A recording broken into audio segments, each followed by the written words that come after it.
পৃথিবীতে অনেক দ্বীপ রয়েছে। এদের মধ্যে সবচেয়ে রহস্যময় দ্বীপটি হল ইস্টার আইল্যান্ড।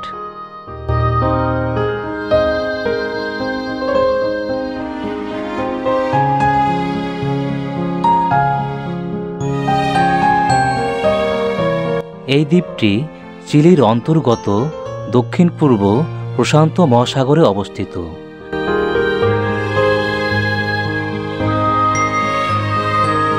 অন্যান্য দ্বীপগুলোর থেকে এই দ্বীপটির প্রধান বৈশিষ্ট্য হল এখানে প্রায় 1000টির মতো পাথরের মূর্তি রয়েছে। এই মূর্তিগুলোর জন্যই দ্বীপটি এত বিখ্যাত এবং রহস্যময়।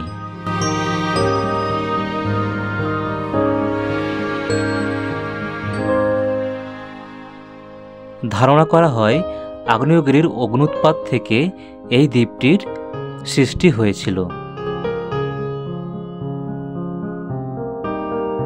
1800 শতকের শুরুর দিকে ওলন্দাজ নাবিক জ্যাকব রোগোভিন এই দ্বীপটি আবিষ্কার করেন। যেই দিনে এই দ্বীপটি তিনি আবিষ্কার করেছিলেন সেই দিনটি ছিল ইস্টার সানডে। এর নামানুসারে এই দ্বীপটির নামকরণ করা হয় ইস্টার আইল্যান্ড। 1995 সালে ইউনেস্কো ইস্টার আইল্যান্ডকে একটি বিশ্ব ঐতিহ্যবাহী স্থান হিসেবে স্বীকৃতি দেয়। চিলি 1888 সালে এই দ্বীপটিকে তাদের অন্তর্ভুক্ত করে।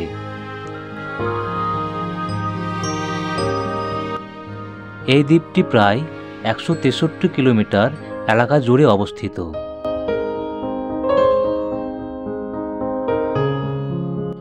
2017 সালের আদমশুমারি অনুযায়ী এই দ্বীপটিতে প্রায় 7750 জন মানুষ বসবাস করেন।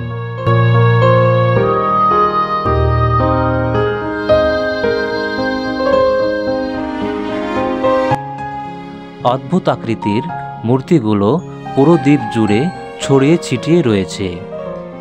এদেরকে মোয়াই বলে ডাকা হয়।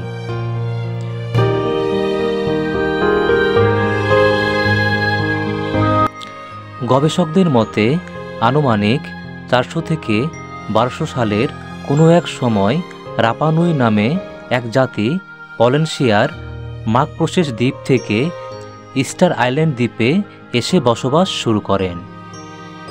এই দ্বীপ দুটির মাঝের দূরত্ব প্রায় 3600 কিলোমিটার। এই মাঝের দূরত্ব পার করে কিভাবে এই জাতি এই দ্বীপে এসেছিল তা আজও রহস্যময়।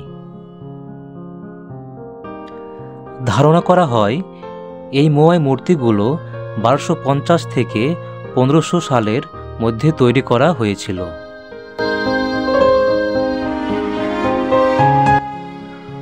এই মূর্তিগুলো তৈরিতে ব্যবহৃত হয়েছিল স্কোরিয়া ট্রাফাই, রেড রোপ, ব্যাসল্ট পাথর সহ নানা উপাদান। এই মূর্তিগুলোর উচ্চতা 3 থেকে 30 ফুট পর্যন্ত এবং গড় ওজন প্রায় 30 টনের মতো। এই দ্বীপের বড় মূর্তিটির উচ্চতা 33 ফুট এবং এর ওজন প্রায় 86 টন। তবে এই মূর্তিগুলোকে কিভাবে এক স্থান থেকে আরেক স্থানে নিয়ে যাওয়া হয়েছিল তা সঠিকভাবে আজও অজানা।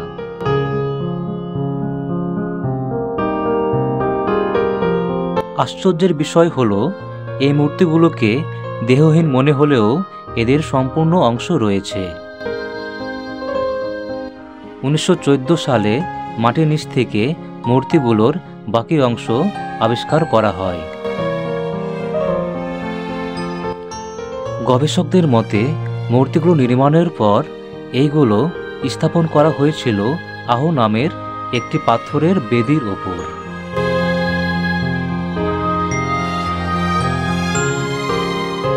এই মূর্তিগুলো নিয়ে জনশ্রুতি আছে সেখানে 7 জন পুরুষ ছিল যারা তাদের রাজার আগমনের জন্য অপেক্ষা করছিল। প্রত্নতত্ত্ববিদদের মতে মূর্তিগুলো প্রাচীন পলিনেশিয়ানদের পূর্বপুরুষদের প্রতিনিধিত্ব করে। এখানে সব মূর্তি দাঁড়িয়ে থাকলেও একটি মূর্তি হাঁটু গেড়ে বসে আছে। এই ময় মূর্তিটির নাম টুকুটুরি। ধারণা করা হয় এটি প্রাচীন সঙ্গীতজ্ঞের একটি মূর্তি। এছাড়াও কিছু কিছু মোয়ায়ের মাথায় টুপির মতো বস্তু দেখা যায়। এই বিশেষ ধরনের টুপিগুলোকে বলা হয় পুকাও। এইসব পুকাও মোয়ায়দের ক্ষমতার প্রতীক হিসেবে ধরা হয়।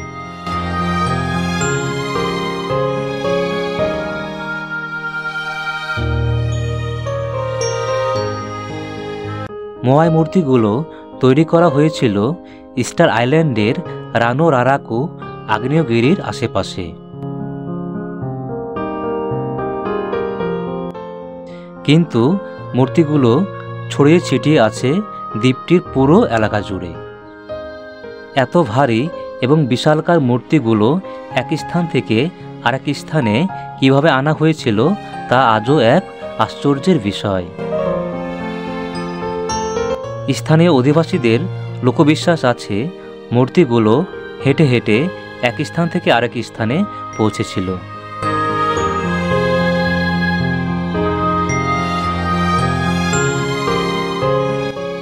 পরবর্তীতে আমেরিকার একদল গবেষক ময়দের মতো 10 টন ওজনের একটি মূর্তি তৈরি করেন এবং মূর্তিগুলো স্থানান্তরের এক সম্ভাব্য পদ্ধতি আবিষ্কার করেন। তবে সম্প্রতি এইসব পুরনো মূর্তিগুলো ছত্রাক ও শৈবালের আক্রমণে শোলের বিভিন্ন অংশ ধীরে ধীরে ক্ষয়ে যাচ্ছে।